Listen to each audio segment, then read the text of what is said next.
इधर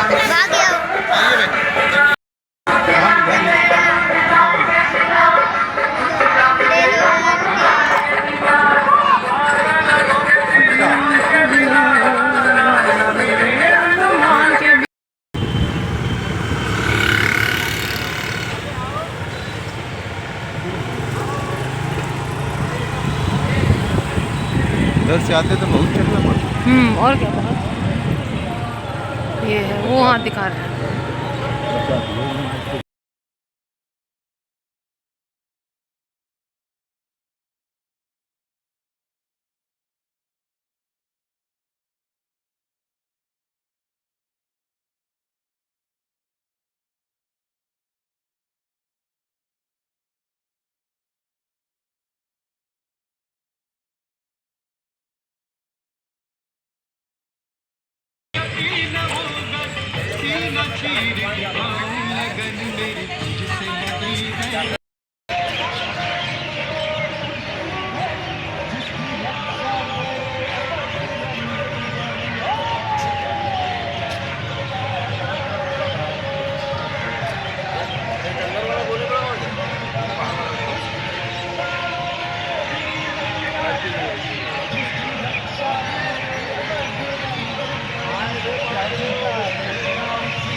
कौन से बजेगी?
फोटो हो जाती है।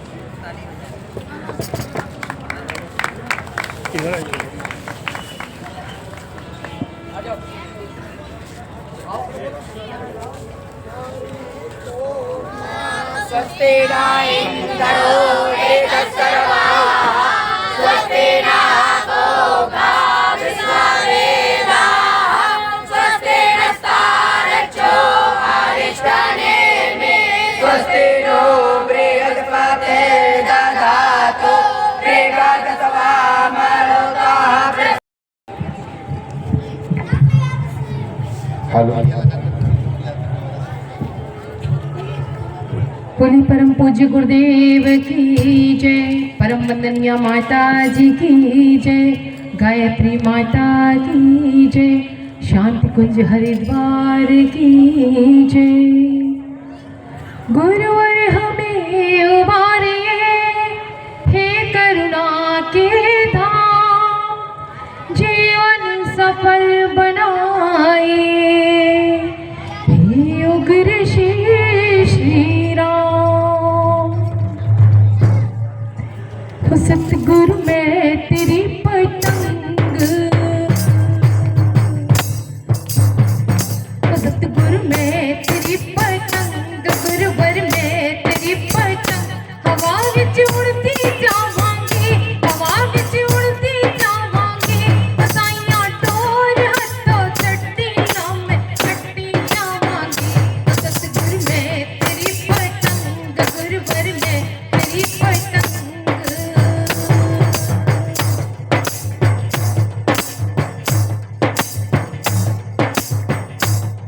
बड़ी मुश्किल दी गल मिलिया मैनू, तेरा द्वारा है गुरुवर, तेरा द्वारा है।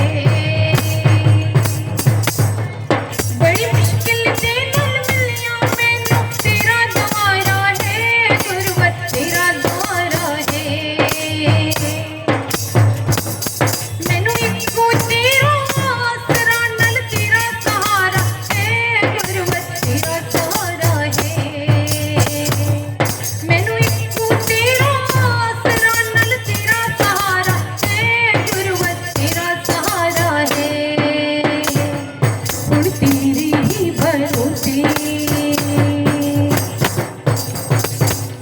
हुण तेरे ही भरोसे, हवा विच उड़दी जावांगी, हवा विच उड़दी जावांगी, साइयां टोर हथों चट्टी ना मैं चट्टी जावांगी। सतगुरु मैं तेरी पतंग, गुरुवर मैं तेरी पतंग।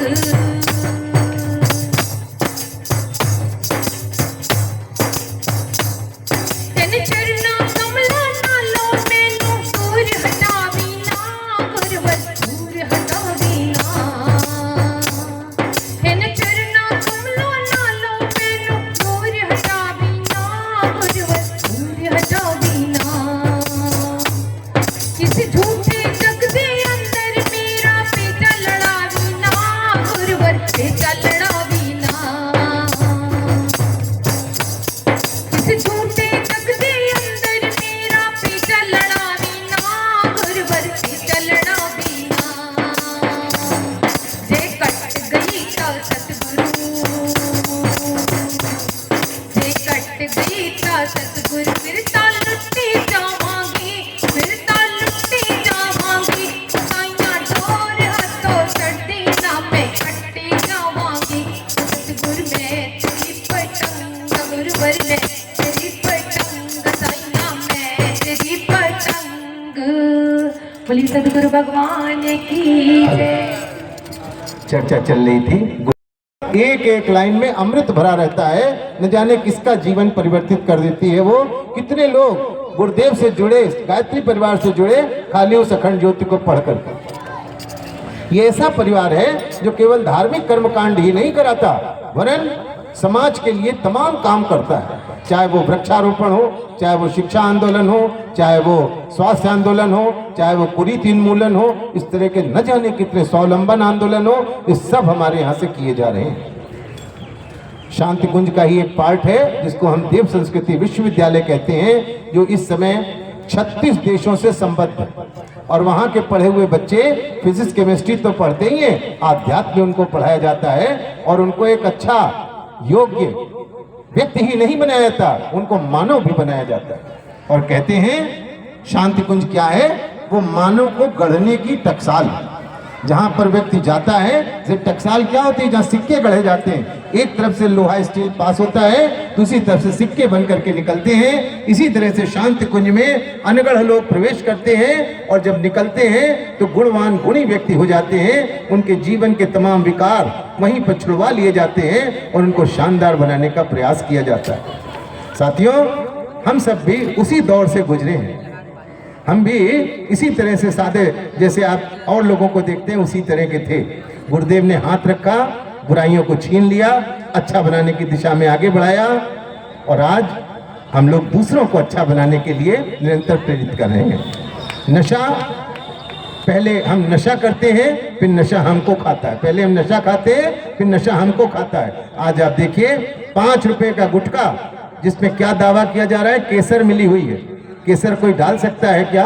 अरे उसमें सड़ी सुपारी होती है और उसमें क्या होता है, कत्थे की जगह रंग मिलाते हैं, और न जाने कौन कौन सी चीजें। जो लोग भी उसका उपयोग करते हैं वो उसको प्रयोग करके देखें। थोड़ा सा उसका मसाला पानी में डाल दीजिए और थोड़े दिन बाद देखिए क्या होता है, आपके शरीर में जा रहा है। आपके शरीर की कितनी कीमत है आप जानते हैं? ये शरीर की एक आंख 1 लाख रुपए तो भी आप नहीं देंगे, 1 लाख रुपए दें, 2 लाख दें तो भी आप आंख देने को तैयार नहीं होंगे। आपके अंदर जितने अंग काम कर रहे हैं वो भी खरीदने जाइए, खराब हो जाते हैं, बदले जाते हैं, लाखों रुपया लगता है उसमें। लेकिन आप उसको गुटखा खा के, बीड़ी पी के, सिगरेट पी के सड़ा रहे हैं, खराब कर रहे हैं, बर्बाद कर रहे हैं। इससे बचिए, यह आपका अनमोल शरीर है। आप देखिए कोई जानवर ऐसा नहीं होगा जो नशा करता हो। आपने किसी जानवर को देखा क्या वो नशा करता है? आप बताइए। और मनुष्य कौन था? ये सारी योनियों में सबसे श्रेष्ठ था। वो श्रेष्ठ ने अपने आप को क्या बना लिया? ये उल्टी सीधी चीजें लेकर के, और अपने आप को उसने, भैया चल जाएगा, कुछ है? कुछ भी नहीं है, चलो कोई बात नहीं, प्रयास करें कुछ अगर हो जाए तो।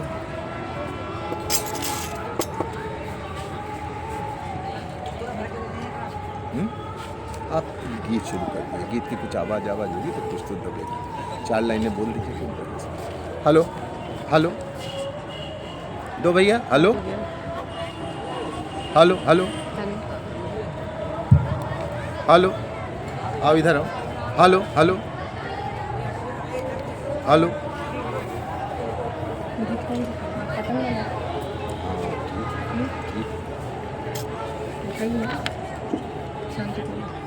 पहले ये वाला करिए, फिर उसे जब खत्म करेंगे तब वो करेंगे। एक बार फिर बोलें। हाँ पहले वाला शांति कुंज गुच्छुल है। नहीं ये कौन सा है? पतंग है ना? ये पतंग वाला। ला बेटा कुछ और दे दो।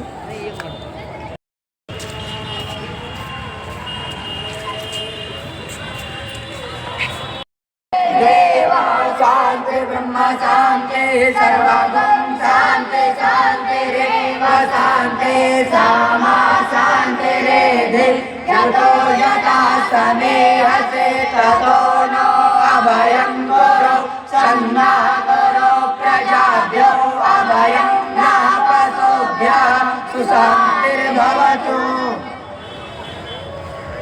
गोपी मैया की जय।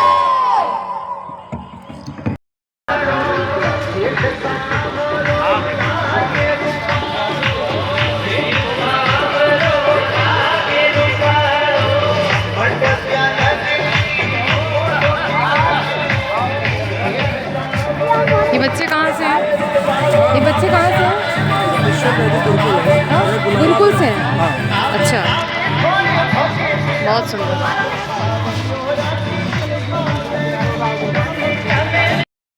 आज आप देखिए जगह जगह पर मानसिक रोग के अस्पताल खुलते चले जा रहे हैं क्योंकि रोगियों की संख्या बढ़ रही है। ये कब कहा था उन्होंने? ये उन्होंने 75 से 80 के बीच में लिखा है।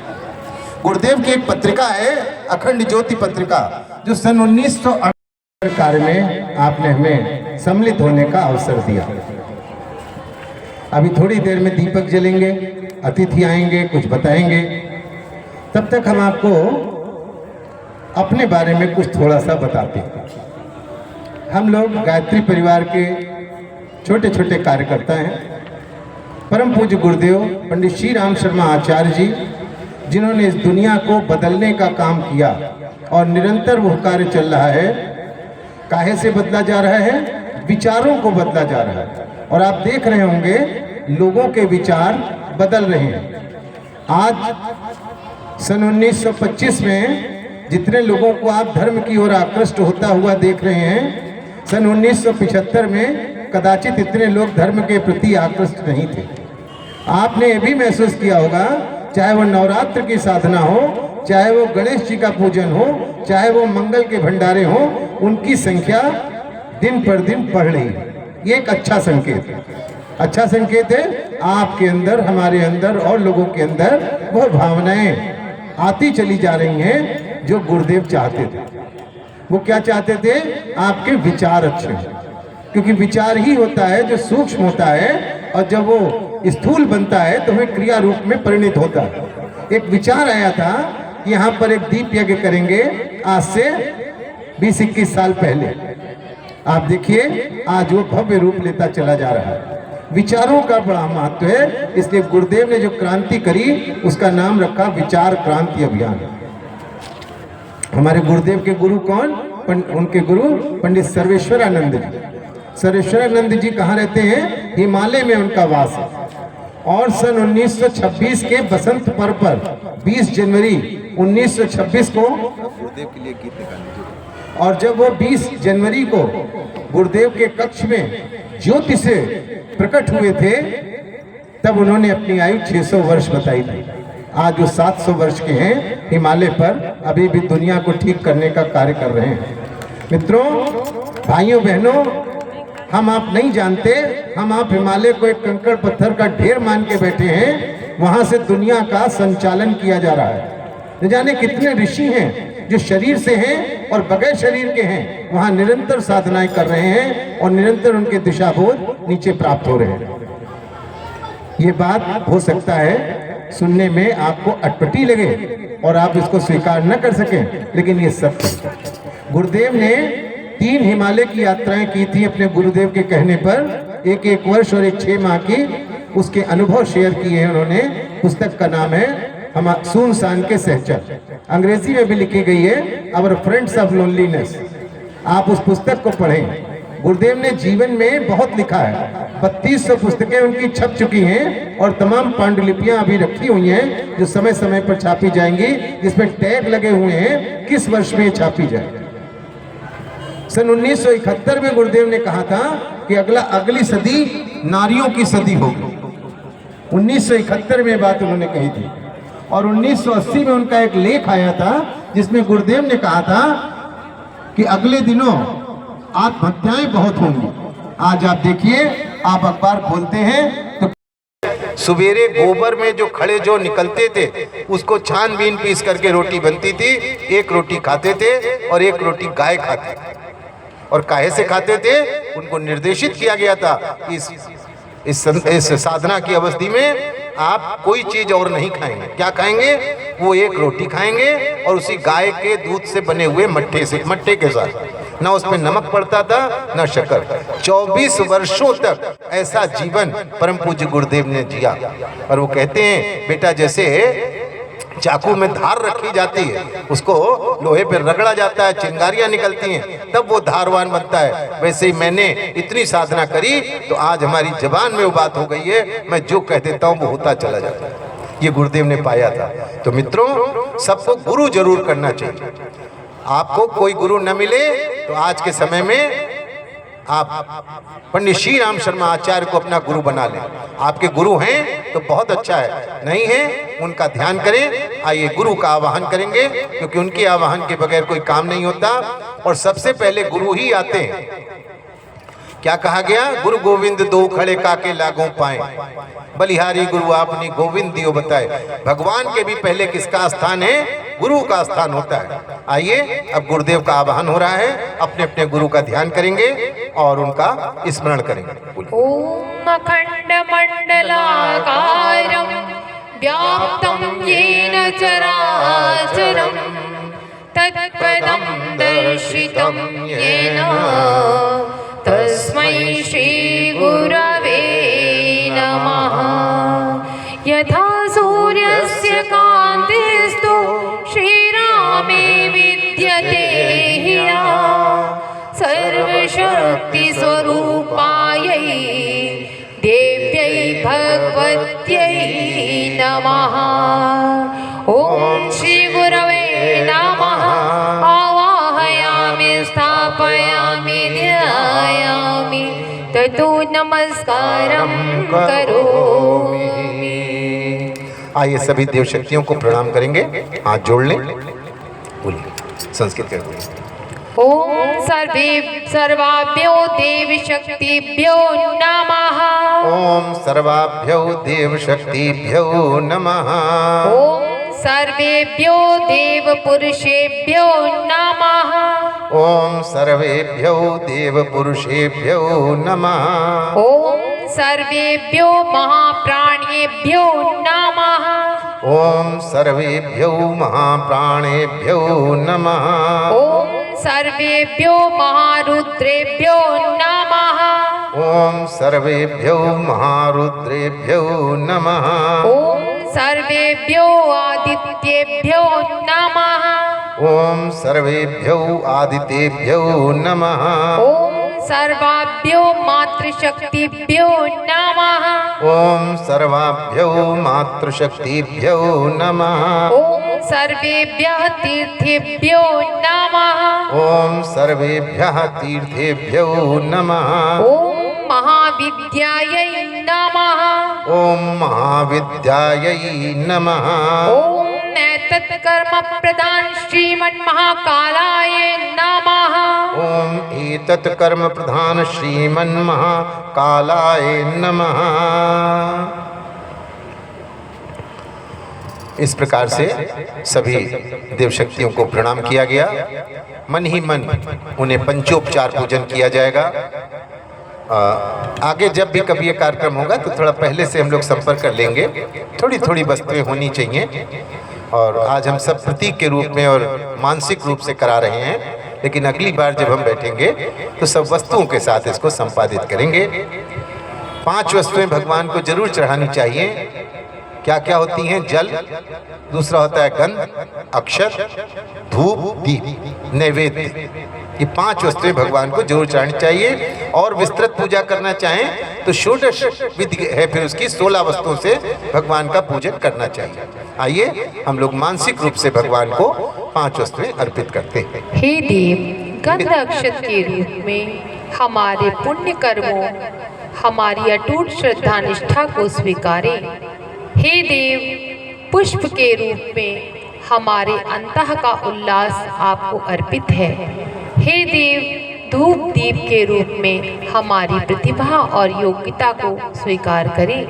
हे देव, नैवेद्य के रूप में हमारे साधन संपदा का एक अंश समर्पित है, इसे स्वीकार करें। मंत्र को सभी लोग दोहराएंगे। ओम सर्वेभ्यो देवेभ्यो नमः। ओम सर्वेभ्यो देवेभ्यो नमः। गंधाक्षतम गंधाक्षतम पुष्पाणि पुष्पाणि धूपम दीपम धूपम दीपम नैवेद्यम समर्पयामि। नैवेद्यम समर्पयामि। ततो नमस्कारं करोमि। ततो नमस्कारम करोमि।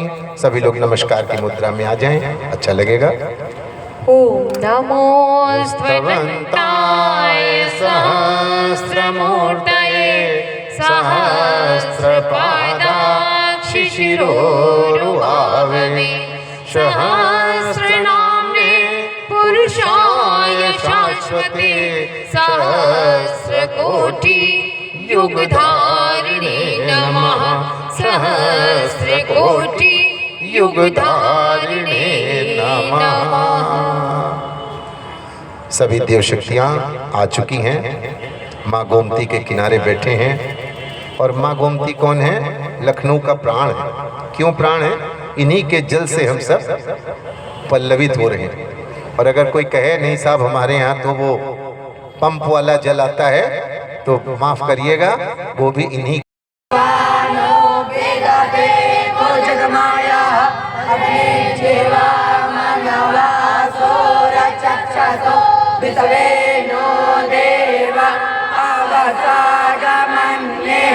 भद्रं कर्णेभिः शृणुयामदेवा भद्रं पश्येमाक्षभिर्यजतराः स्थिरैरङ्गैस्तुष्टवागुंसस्तनो विवसेमहि देवहितं यदायु सदा रविन्द्र शरदो अन्तिरेवा चक्रान्तचक्राजय सन्तानो नाम उदरासो यत्र पितरो भवन्ति मानो मदिरारे लेखतायुर्गन्तो आदित्यजोरादित्यरन्तरिक्षमदितिर्माता सपिता सपुतरा हे देवा आदिते पञ्चजना आदित्यजागमदित्यजानुब्रह्म यो हो शान्तिरन्तरिक्षगुं शान्ति पृथिवी शान्ति।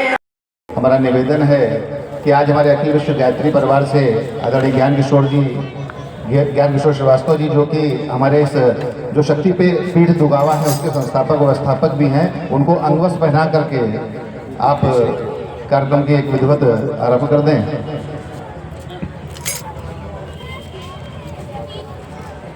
और हमारे रोटी कपड़ा बैंक की उपाध्यक्षा बहन आदरणीय आकांक्षा आनंद जी से निवेदन है कि आदरणीय मुकुल जी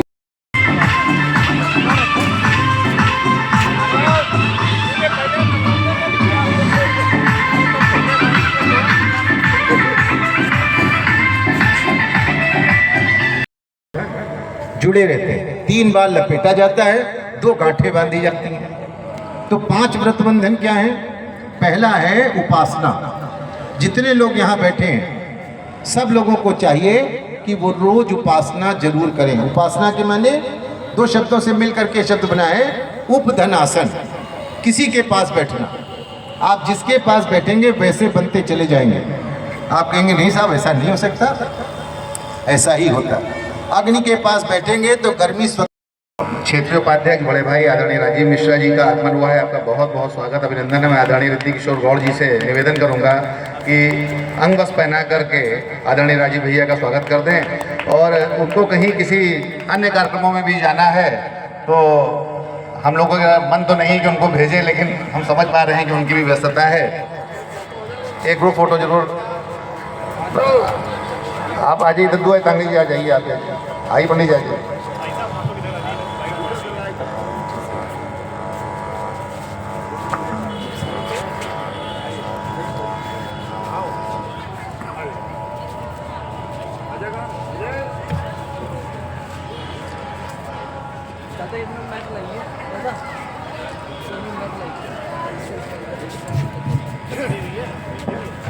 दो साल 6 महीने 3 महीने जिसका जब मन आया उसने अपना फ्लैट बनाया और ट्रांसफर हो गया। ये बहुत गलत चीज़ है, इसको रोका जाए।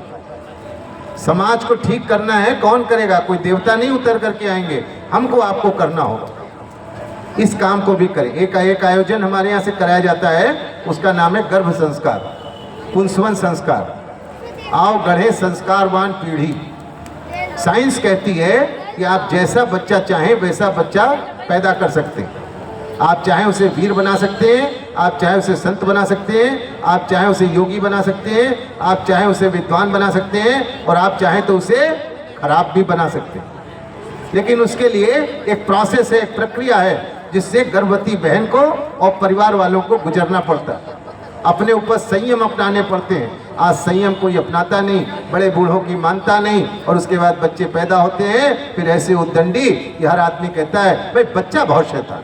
अरे किया तो आप ही का धरा हुआ है, कोई और थोड़ी लाया था। मैं तो समझाने के लिए कहता हूँ कि बच्चा होता क्या है, जैसे खिलौना बनता है, 2 सांचे होते हैं, उनको जोड़ा जाता है, मिट्टी का खिलौना निकल आता है। वैसे ही माता पिता 2 सांचे होते हैं, और उससे जो निकलता है वो बच्चा होता है। जैसे माता पिता होते हैं वैसा ही बच्चा जन्म लेता है। अगर माता पिता में दोष हैं तो बच्चे में दोष आना स्वाभाविक हो जाते हैं। इसलिए आवश्यकता बच्चों को कहने की नहीं है, माता पिता को अपने आप को ठीक करने की आवश्यकता है। ऐसे ही तमाम कार्यक्रम हमारे यहाँ से चलाए जा रहे हैं। देव दीपावली के अवसर पर हम यहाँ आए हैं। अभी बढ़िया सा दीप यज्ञ होगा, और एक चरण में और आपसे कुछ बात करेंगे। तब तक हमारे अतिथि लोग भी पधारने वाले हैं।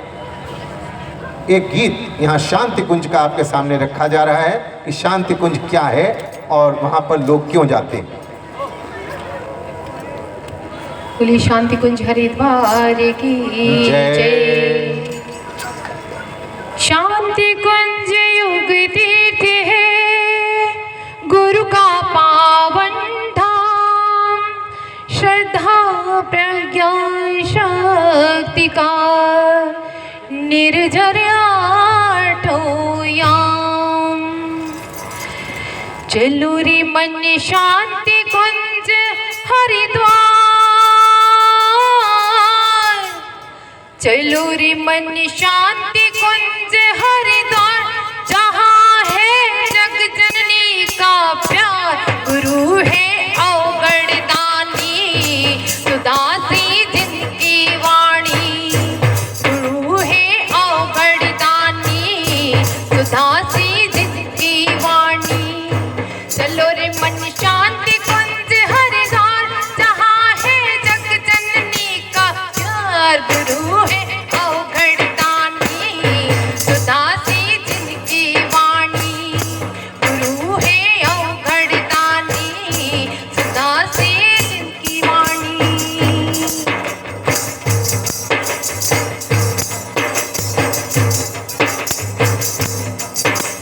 शांति कुंज जीवंत तीर्थ अलबेला है, शांति कुंज जीवंत तीर्थ अलबेला है।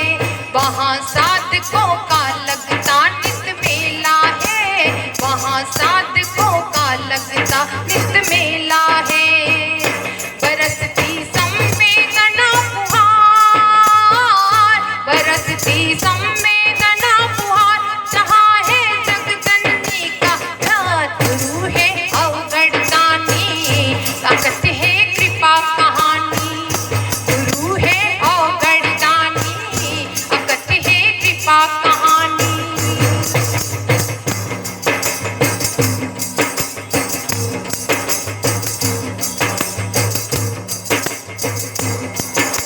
ध्यान साधना कर प्रणाम को जाएंगे, ध्यान साधना कर प्रणाम को जाएंगे। फिर अपना जीवन यज्ञ अपनाएंगे, फिर अपना जीवन यज्ञ अपनाएंगे। के होगा प्राणों का संचार, के होगा प्राणों का संचार, जहाँ है जग जननी का प्यार। गुरु है अवगढ़दानी सुदासी की वाणी, गुरु है अवगढ़दानी दुष्ट जिनकी कल्याणी।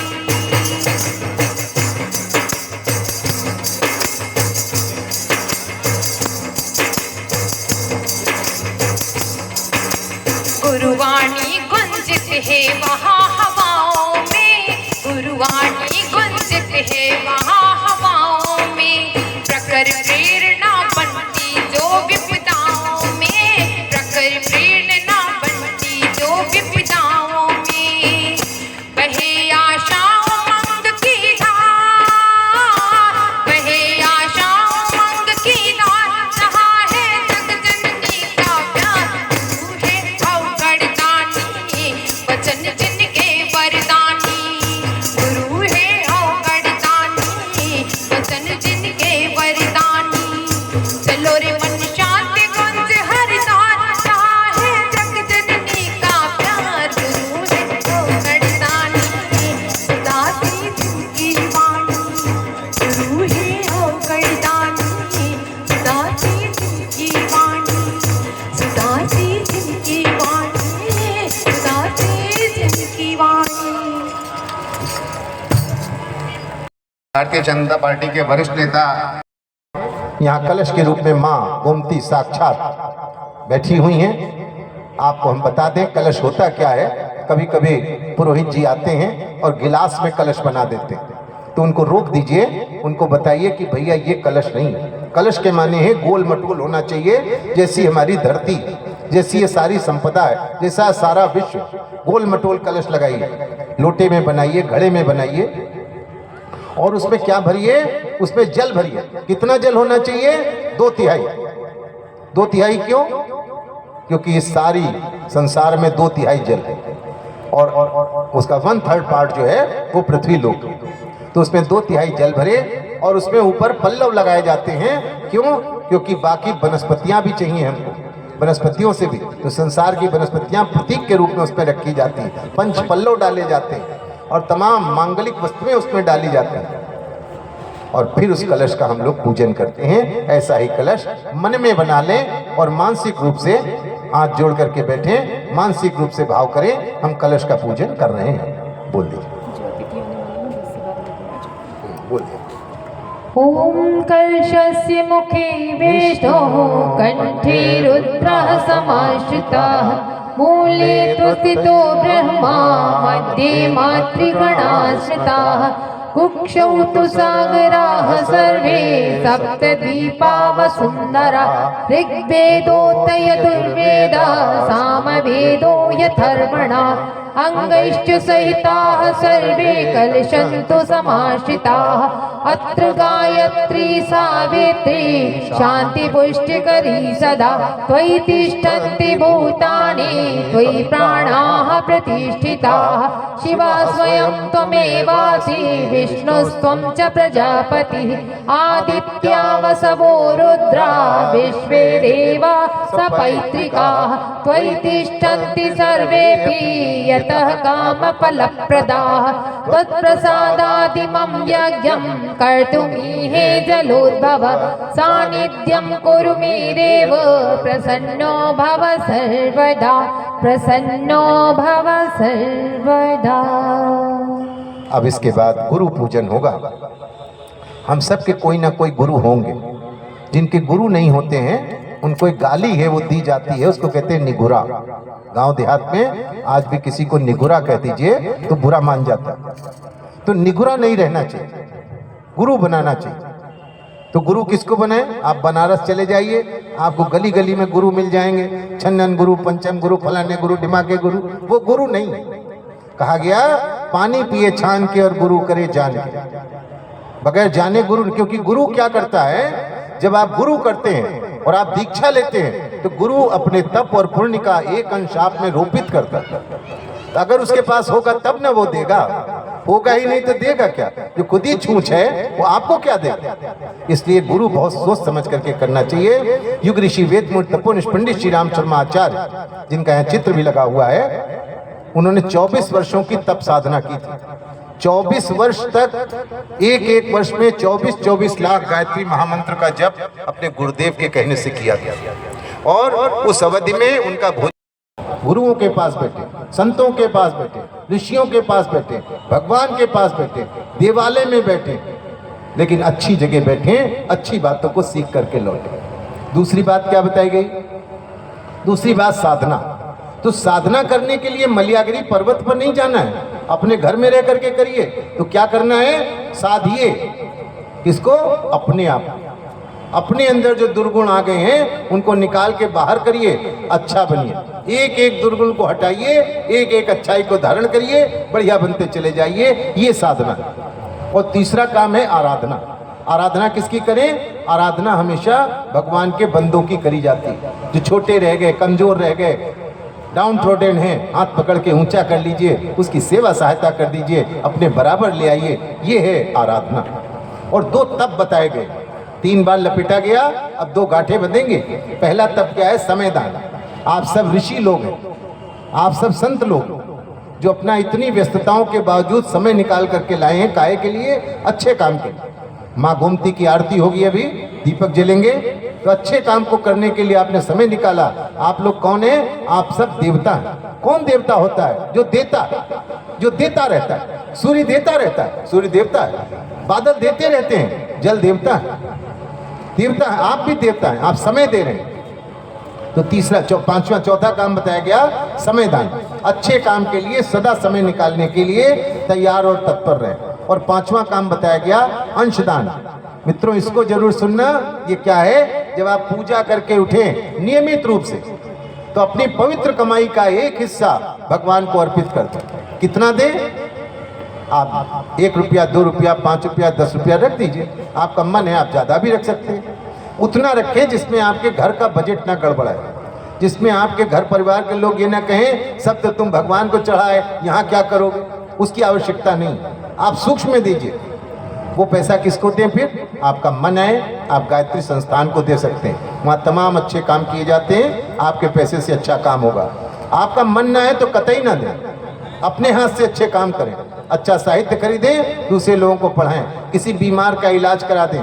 घर में आपके पर्जे आते होंगे, आपके यहाँ सर्वेंट्स आते होंगे, उनके बच्चे बीमार हो, उनके बच्चों की फीस भर दें, अच्छे स्कूल में दाखिला करा दें, किताबें दिला दें, बैग दिला दें, बस्ता उनको पैंट दिला दें, उनको कोट दिला दें, सोतों को कंबल दिला दें, कुछ भी कर सकते हैं। वो पैसा आपका नहीं है, वो पैसा भगवान का पैसा है, उसका उपयोग करें, सदुपयोग करें। तो वो कब करेंगे? आपका उसमें अपना बजट अब नहीं लग रहा है, आपका केवल परिश्रम लगेगा, पैसा इकट्ठा, पैसा आपका इकट्ठा रखा है। ये हमारे यहाँ बहनें नियमित रूप से करती हैं और हम लोग अपना अंशदान निकालते हैं। हमारा अंशदान शांति कुंज नियमित रूप से जाता है। ऐसे हमारे जैसे कितने लोग हैं? लखनऊ में 20,000 लोग, और सारे भारत में आप विचार कर लो कितने होंगे, और शांति कुंज उसी से चल रहा है। किसी से मांगना नहीं पड़ता, लोग देते हैं, बहुत देते हैं, देंगे ही तो चलेगा कैसे, लेकिन किसी से मांगना नहीं पड़ता। और इसीलिए आज भी शांति कुंज की वो परिपाटी जो गुरुदेव के समय में थी, आज भी उसी तरह चल रही है, किसी से मांगा नहीं जाता। तो ये 5 काम हमारे काहे से जुड़े हैं? कलावा से जुड़े। जब भी कलावा दिखे तो ध्यान करना, ये 5 काम हम कर रहे हैं कि नहीं कर रहे हैं, और अगर छूट गए हैं फिर से शुरू कर देना। तो आइए, कलावा आप सबके बंधा होगा, एक बार स्पर्श कर ले और यहाँ से कुछ सूत्र वाक्य बोले जाएंगे, उनको हमारे साथ साथ दोहराएंगे। हम ईश्वर का अनुशासन स्वीकार करते हैं। हम ईश्वर का अनुशासन स्वीकार करते हैं। ओम ईशानुशासनम स्वीकरोमि। ओम ईशानुशासनम स्वीकरोमि। ओम मर्यादाम चरिष्यामि। ओम मर्यादाम चरिष्यामि। मर्यादाओं का पालन करेंगे। मर्यादाओं का पालन करेंगे। जो वर्जित हैं, जो वर्जित हैं, वे आचरण नहीं करेंगे। वे आचरण नहीं करेंगे। ओम वर्जनीयम नो चरिष्यामि। ओम वर्जनीयम नो चरिष्यामि। हे महाकाल। आप सभी लोग हाथ जोड़ करके एक प्रार्थना करें। हे महाकाल। हे महाकाल। उज्जवल भविष्य की उज्जवल भविष्य की रचना के लिए अपने संकल्पों को पूरा करने के लिए हमें उपयुक्त शक्ति मनोवृत्ति तथा प्रेरणा दें। हे प्रभु हमारे संकल्प पूरे हों। हम सुख सौभाग्य श्रेय पुण्य तथा आपकी कृपा के अधिकारी बने। आपसे दिव्य अनुदान पाने और उन्हें जन जन तक पहुंचाने की हमारी पात्रता बढ़ती रहे। ये क्या प्रार्थना थी? कि जो कुछ हमको मिले वो हम रख ना लें। जैसे नदियां बांटती रहती हैं, जैसे पेड़ बांटते रहते हैं, हम उसको वितरित करते रहे। एक बात सब लोग ध्यान से समझ लेना, जो चीज रोकी जाती है वो सड़ जाती है। आप जल रोक दीजिए, सड़ने लगेगा। आप धन रोक दीजिए, वो भी सड़ने लगेगा। आप कहेंगे उसको तो नहीं सड़ता साहब, नहीं, वो भी सड़ता। तमाम तरह की बीमारियां लेके आता है, तमाम तरह के गलत तरीके लेकर के आता है। और आप देखिए, जिन पे ज्यादा धन होता है वो काहे से दुखी होते हैं, सबको पता है। कहीं बीमारी आ जाएगी, कहीं संतान नहीं होगी, कहीं कोई और बात होगी। तो धन को चलाए रखिए। अगर आपको भगवान ने शक्ति दी है, उसको रोकिए मत, मदद करते रहिए, बढ़ाते रहिए। आपको कोई योग्यता दी है भगवान ने, तो उस योग्यता को दूसरों को देते रहिए। आप टीचर हैं, बच्चों को पढ़ाइए। पैसा आपको चाहिए ले लीजिए, कम लीजिए, लेकिन मन लगा के पढ़ाइए। आप फ्री में भी, आप डॉक्टर हैं, 100 मरीज आते हैं, 10 मरीज फ्री में देखिए। समाज की सेवा करिए। क्या करेंगे इतना पैसा? हम जाते हैं डॉक्टरों के यहाँ जब, तो देखते हैं 1200 रुपये फीस और 1500 रुपये फीस, और टोकन लीजिए, और एक दिन में कितना उनका बनता है, तो जब जोड़िए तो महीना लाखों में निकल रहा। और उनसे लेने वाले कौन बैठे हैं? वो इनकम टैक्स वाले, वो आकर के उनसे ले जाते हैं। और उनसे कौन ले जाता है? लक्ष्मी को चंचला इसीलिए कहा गया, वो एक जगह नहीं रुकती। आप कमाइएगा, दूसरा आंख लगाए बैठा है, आपसे कैसे पा सकते हैं? और वो कमा रहा, उसे तीसरा आंख लगाए बैठा है, और वो चक्र में चलती रहती, एक जगह रुकती नहीं। इसलिए धन आया है तो धर्म में लगाएं। धन आया है, धर्म के कामों में रोपित करें। धर्म के काम में धन रोपित किया जाता है। रोपित करना के मतलब क्या है? वो बढ़ता है, बोया जाता है। धन को बोइए। जब हम छोटे थे तो हमको कहा जाता था, ये धन हम लोग बो रहे हैं, तो हम समझते नहीं थे। हम कहते थे पेड़ में क्या रुपया लगेगा। अब समझ में आता है धन बोना क्या होता है। आप सेवा करिए, सहायता करिए, निश्चित रूप से वो धन आपका बढ़ता रहेगा। अगले क्रम पर चलेंगे। मानसिक रूप से कलश का पूजन होगा। भावना करें, दिव्य कलश हमारे पास पवित्र होते हैं। जो यहाँ से सद्वाक्य बोले जाएंगे उनको आप सब लोग दोहराने की कृपा करेंगे। बोलिए। पवित्रीकरणम, हमारा शरीर धुल रहा है। हमारा शरीर धुल रहा है। सभी लोग बोले, हमारा शरीर धुल रहा है। आचरण पवित्र हो रहा है। आचरण पवित्र हो रहा है। हमारा मन धुल रहा है। हमारा मन धुल रहा है। विचार पवित्र हो रहे हैं। विचार पवित्र हो रहे हैं। हमारा हृदय धुल रहा है। हमारा हृदय धुल रहा है। भावनाएं पवित्र हो रही हैं। भावनाएं पवित्र हो रही हैं। ओम पवित्रता मम, ओम पवित्रता मम, मनः काय, मनः काय, अंतःकरणेषु, अंतःकरणेषु संविशेषः। संविशेत। अब सभी लोग भावना करें। बोलिए। पवित्रता हमें सन्मार्ग पर चलाए।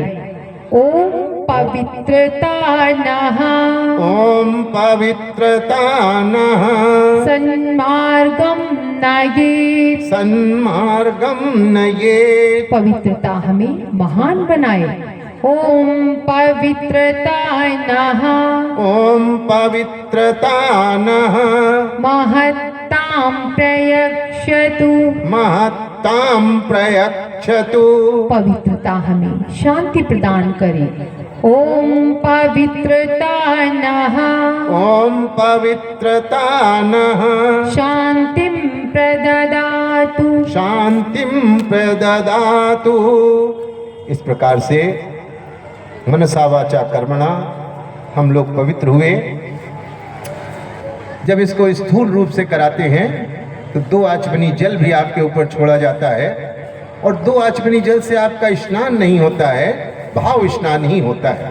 और ये भी भावनात्मक ही आपको यहाँ पर पवित्रता कराई गई, क्योंकि देव पूजन में बैठने के लिए पवित्रता परम आवश्यक है। भगवान ने क्या कहा, और तुलसीदास जी ने इसके बारे में क्या लिखा कि निर्मल मनजन सो मोहि भावा। जो निर्मल है, निर्मल का मतलब अंदर भी कुछ गड़बड़ नहीं है, ऊपर से तो बढ़िया साफ सुथरे हैं, अंदर से भी हो जाएं। निर्मल व्यक्ति बाहर से नहीं होता है, निर्मल अंदर से होता है। उन्हीं को भगवान भाते हैं और उन्हीं को भगवान पकड़ते हैं। अगले क्रम पर आएंगे। सूर्य ध्यान प्राणायाम, सूर्य का ध्यान करेंगे। एक बार यहाँ प्रतीक के रूप में प्राणायाम होगा, उसके पहले उस सूत्र वाक्य दोहराने की कृपा करेंगे। हे विश्व के स्वामी, हे विश्व के स्वामी, हे महाप्राण, हे महाप्राण, हमें बुराइयों से छुड़ाइए। हमें बुराइयों से छुड़ाइए, श्रेष्ठताओं से जोड़िए। श्रेष्ठताओं से जोड़िए। ओम विश्वानि देव सवितर दुरितानि परासुव, यद्भद्रं तन्यासुव। एक बार सभी लोग प्रतीक के रूप में प्राणायाम करने की कृपा करेंगे। कमर सीधी कर लें, दोनों हाथ गोद में रख लें, भाव करें।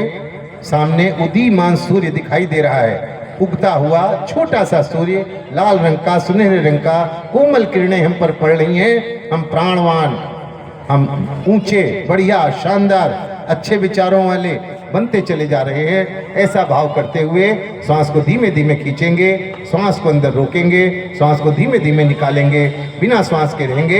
एक बार प्राणायाम हम सब लोग करेंगे, उसके बाद अगले क्रम पर चलेंगे। अब भाव, इस बीच सभी लोग भावना करें। हमारा रोम रोम सविता का तेज सोख रहा है, हमारा शरीर प्राणवान बन रहा है, हमारा मन सविता का तेज सोख रहा है, हमारा मन तेजस्वी हो रहा है, हमारा हृदय सविता का तेज सोख रहा है, हमारा हृदय तेजोमय बन रहा है, हम बाहर भीतर से तेजोमय हो गए हैं। अगले क्रम पर चलेंगे। चंदन धारण। चंदन अगर होता तो फिर मजा आ जाता। चंदन क्या होता है, बहुत महंगा बिकता है, और कहाँ मिलता है, लाइसेंस वाली दुकानों पर मिलता है, सब जगह चंदन नहीं मिलता। चंदन की लकड़ी जो बाजार में मिलती है, वो जितनी वो दे देते हैं 20 रुपये 50 रुपये की, उसमें इतना सा चंदन मिलेगा। 10,000 रुपये किलो हम चंदन लेकर के आए थे बेंगलोर से। कब? आज से करीब 15 साल पहले। आप विचार करिए, अब तो और महंगा हो गया होगा, है ना। तो चंदन नहीं मिलता है, हम लोग उसके वैकल्पिक रूप में रोली का इस्तेमाल करते हैं। और जहाँ रोली भी नहीं होती है तो वहाँ रज को चंदन बनाते हैं। आप जहाँ बैठे हैं थोड़ी सी रज ले लें और अपने मस्तक पर धारण करें।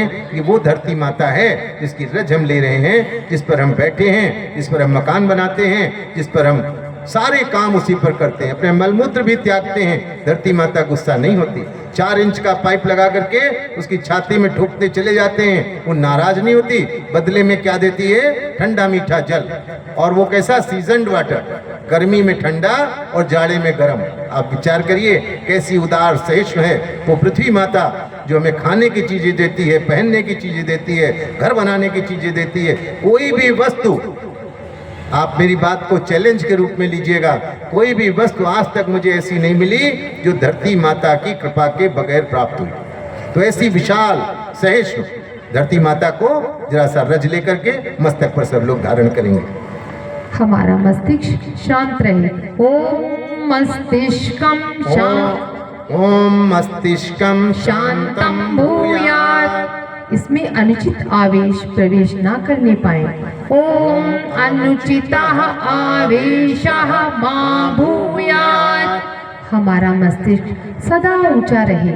ओम शीशम उन्नतम भूयात्। इसमें विवेक सदैव बना रहे। ओम विवेकः स्थिरीभूयात्। अब देखिए जो 4 सूत्र यहाँ से बोले गए, ये चंदन धारण करने वालों के लिए हैं। हम चंदन तो लगा लें और क्या हो जाएं?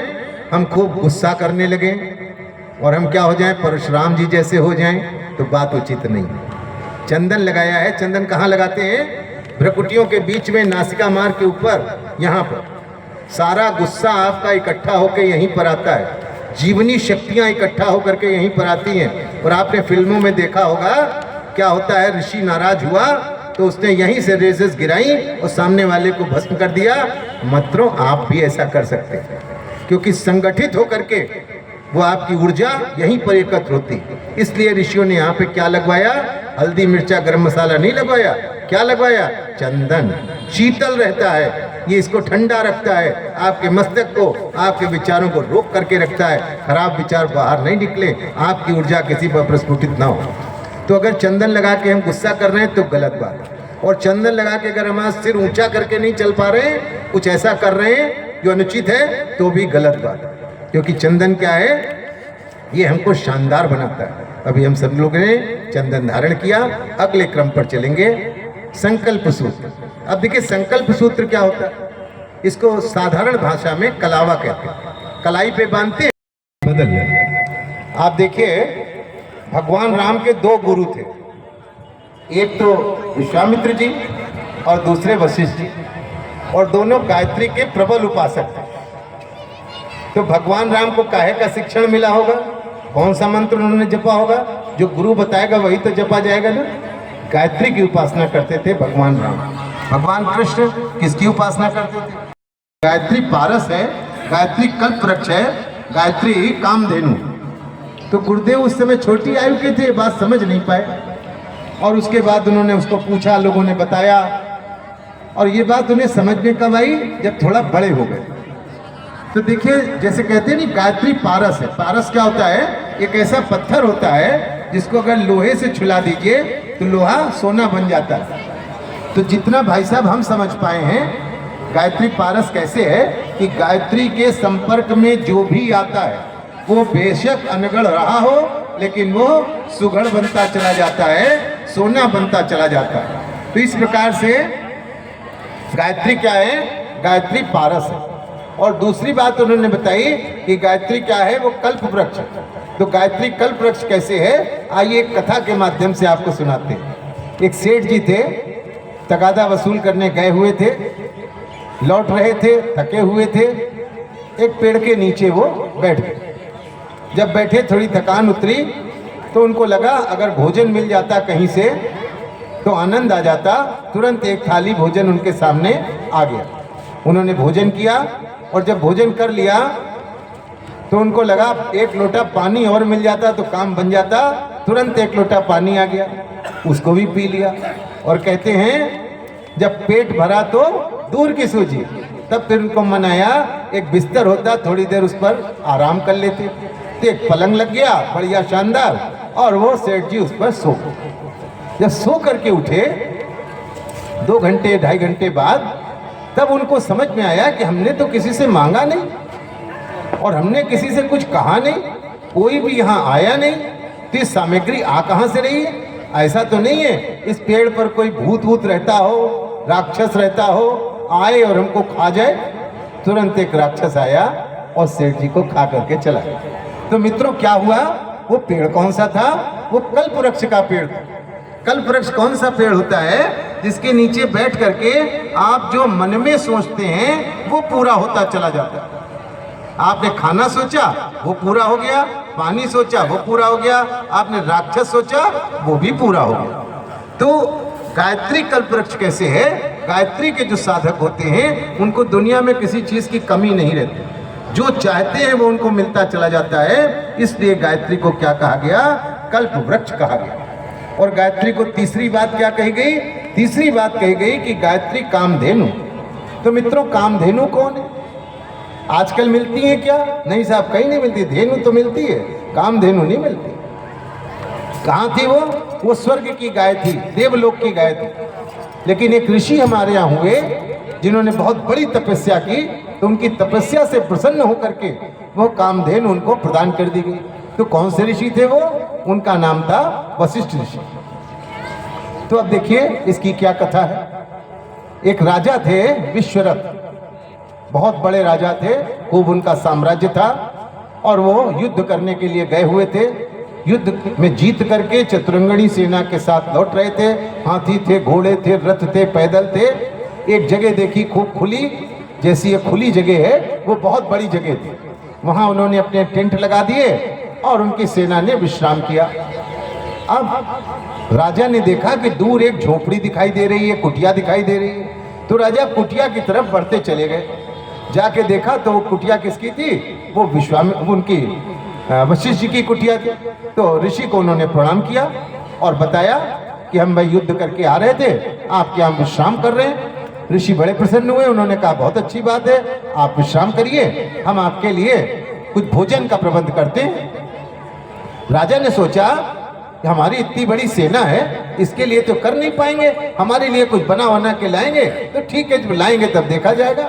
राजा चले गए, विश्राम किया। थोड़ी देर बाद ऋषि उनके पास गए और जाकर के कहा कि राजन, भोजन तैयार है, सेना को कहिए भोजन के लिए आ जाए। अरे राजा तो बिल्कुल चौंक गए, इस कुटिया में इतना भोजन कैसे बन गया? हमारी पूरी सेना भोजन कर लेगी? तो हंस के कहा, अरे आप समझे नहीं है, ये बहुत बड़ी सेना है, इसका भोजन यहाँ नहीं हो पाएगा, कोई बात नहीं।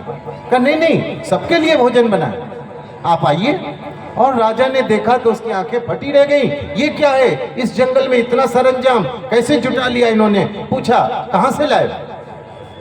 तो उन्होंने बताया, हमारे पास एक राजा, एक ये देखिए गाय है, इसको नाम कामधेनु है, इसे जो चाहते मिल जाता है। हमने उससे आग्रह किया था, उसने भोजन बना के दे दिया।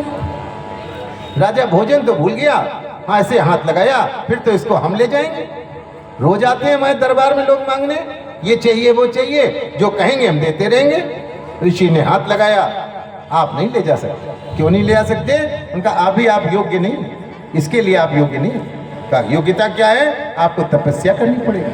अरे एक आप सोचिए, एक राजपूत राजा खड़ा हो और कोई ऋषि उसको मना कर दे, अहंकार को ठेस लगेगी। उसने सैनिकों से कहा खोल लो, ले चलो। ऋषि समझ गए क्या मामला गड़बड़ होने वाला है। फिर गए उसके पास, किसके? कामधेनु के पास, और जाके क्या कहा, माँ लगता है युद्ध होगा, हमें सैनिक चाहिए। और कहते हैं कामधेनु ने सैनिक पैदा किए, राजा विश्वरथ की सेना के साथ युद्ध हुआ और राजा विश्वरथ की सेना पराजित हुई। और जब पराजित हुई तो राजा विश्वरथ ने अपना मुकुट उतार करके ऋषि के चरणों में रखा और क्या कहा, दिग्बलम क्षत्रिय बलम ब्रह्म बलम तेजो बलम। ऐसे क्षत्रिय बल को धिक्कार है जिसको एक ब्राह्मण के आगे झुकना पड़ जाए। और वहीं पर उन्होंने दीक्षा ली गायत्री मंत्र की, और सेना वहीं रह गई। और वो चले गए कहाँ? वो चले गए तपस्या करने। कई 100 वर्ष के बाद जब तपस्या करके वो लौटे तब उनका नाम बदल गया था मित्रों, उनका नाम हो गया था विश्वामित्र। तो गायत्री की जो तपस्या करता है वो विश्व का मित्र हो जाता है। तो मित्रों, ये गायत्री उपासना के लाभ हैं। हमारे पास हम लोग तो नित्य प्रति कोई ना कोई संस्कार यज्ञ कराते ही रहते हैं। तो हम देखते हैं लोग बड़े बहाने बताते हैं, अरे भाई साहब समय नहीं रहता है, भाई साहब कब पूजा करें, आप तो कहते हैं दैनिक उपासना करो, उपासना तो हो ही नहीं पाती। तो हम बताते हैं आप 5 मिनट करो, 2 मिनट करो, 1 मिनट करो, आधा मिनट करो, करो रोज। उपासना में रोज बैठो, भगवान के रोज दर्शन करो और बच्चों को भी कराओ, उनको मिलवाओ। देखो ये गणेश भगवान है, ये काहे के देवता है, बुद्धि के देवता है, ये सरस्वती माता है, ये कला और कीर्ति की देवता है, ये लक्ष्मी माता है, ये धन की देवता है, ये कुबेर जी हैं जिनके पास धन के साम्राज्य भरे हुए हैं, ये शिव जी हैं जो अपार संपदा लुटाने वाले हैं, उघड़दानी कहे जाते हैं, कोई भी चीज इनसे मांगी। बच्चों को बताइए, आज हमारे बच्चे इस बात को नहीं जानते हैं कि हमारे देवता इतने क्यों जिया। और 90 वर्ष के जीवन में 900 किलो साहित्य लिख करके चले गए। और क्या किया उन्होंने? इस समाज को परिवर्तित किया, इसमें तमाम भ्रांतियां जो फैली हुई थी उनको हटाने का प्रयास किया, अच्छा बनाने का प्रयास किया। भाइयों बहनों, इधर हम कुछ वर्षों से देख रहे हैं मिट्टी के दीपक जलाने का प्रचलन बढ़ा है। गुरुदेव ने इसको कब से शुरू किया था? उन्होंने सन 83 के आसपास दीप यज्ञ की श्रृंखलाएं चलाई थी, वहां से शुरू किया था और मोमबत्ती के चलन को बंद किया था। मोमबत्ती उन्होंने कहा था भारतीय संस्कृति की चीज नहीं। साथियों, शांति कुंज की बात आपसे कर रहे थे। शांति कुंज में तमाम संस्कार कराए जाते हैं और साधनाएं कराई जाती हैं। 9 दिन की सबसे छोटी साधना होती है जिसमें 24,000 गायत्री मंत्र का जप कराया जाता है। दिन में 3 सेशन में प्रवचन होते हैं और भी तमाम चीजें जुड़ी रहती हैं। एक ऐसा संस्थान जहां आप जाइए, आपको कोई रुपया पैसा मांगता नहीं, आपको वहां कोई नहीं कहेगा आप 9 दिन रहे थे तो 900 रुपये दे करके जाएं। आप दीजिए, बहुत अच्छी बात है, उसी से चल ही रहा है, न दीजिए तो किसी को तकलीफ नहीं। आप रहिए, खाइए, कमरा लीजिए, गद्दे लीजिए, रहिए वहां पर, दोनों समय का भोजन करिए, कोई दिक्कत नहीं। एक ऐसा संस्थान, और उसकी जो शक्तिपीठें यहाँ बनी है भारत में, इस समय लगभग 5000 शक्तिपीठें हैं। सब जगह यही नियम लागू है। हम संस्कार कराते हैं तो भी हम ये नहीं कहते यहाँ पर इतने पैसे चढ़ाओ। तो हमारी बात को सुनो, अपने जीवन को अच्छा बना लो, यही हमारी दक्षिणा है। अगर तुमने पैसा दे दिया और अपने अंदर परिवर्तन नहीं ला पाए तो हमारा समय खराब हो गया। हम गुरुदेव की बात कहने आए थे, हम अच्छे ढंग से बात नहीं कह पाए। क्या हेलो हेलो सा मह्यम, गायत्री के छंद में स्वयं मैं समाया हुआ। कोई भी ऐसा देवता नहीं हुआ है जिसने गायत्री को न जपा हो, कोई भी ऐसा ऋषि नहीं हुआ है जिसने गायत्री को न जपा हो। तो जब वो लोग जप करके लाभ पा सकते हैं तो भाइयों बहनों, हम आप क्यों नहीं पा सकते? आपने सुना होगा जब गुरुदेव की पंडित श्री राम शर्मा आचार्य जी ने जनेऊ कराया, कब कराया? सन 1917-18 में उनका 19 पे जनेऊ हुआ था। और कहाँ हुआ था? बनारस जाकर के पंडित मदन मोहन मालवीय जी के हाथों वो जनेऊ संपादित। परिवार को पकड़ करके चलें, परिवार आपका आधार है। परिवार आप बाग में चले जाइए, फूलों के पास बैठिए तो खुशबू स्वतः मिलती है, मांगनी नहीं पड़ती। उसी तरह से आप जिसके पास बैठते हैं उसके गुण आप में ट्रांसमिट होते चले जाते हैं, आते चले जाते हैं, और काफी लंबी अवधि के बाद आप वैसे ही बनते चले जाते हैं। धीमहि धियो यो नः प्रचोदयात् स्वाहा। इदं गायत्री नमः। ओम भूर्भुवः स्वः तत्सवितुर्वरेण्यं भर्गो त्र्यंबकं यजामहे सुगंधिं पुष्टिवर्धनम् उर्वारुकमिव बन्धनान् मृत्योर्मुक्षीयमामृतात् स्वाहा। इदं महामृत्युंजयाय इदं नमः। एक विशेष आहुति माँ गोमती के श्री चरणों में गायत्री महामंत्र से देंगे, उनका कल्याण हो और उनकी जो मलिनता है वो साफ हो, और एक दिन हम लोगों के सामने ही वो सुंदर सवेरा दिखाई दे जो स्वच्छ गोमती हमारे सामने प्रकट हो। ॐ भूर्भुवः स्वः तत्सवितुर्वरेण्यं भर्गो देवस्य धीमहि धियो यो नः प्रचोदयात् स्वाहा इदं गायत्र्यै इदं नमः। देव दक्षिणा पूर्ण विशेष आहुति जिस संस्था ने यहाँ हमें बुलाया और जिन्होंने निरंतर इस आयोजन को बनाए रखा, उनके उत्साहवर्धन और सतत मार्ग प्रेरणा के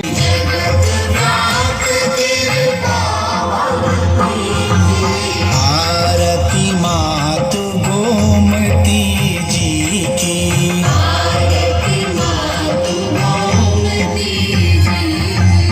कन्या मुनि वशिष्ठ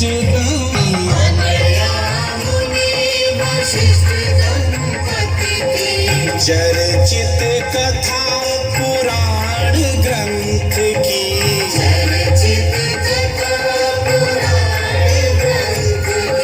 सकल ताप हरता विपत्ति की,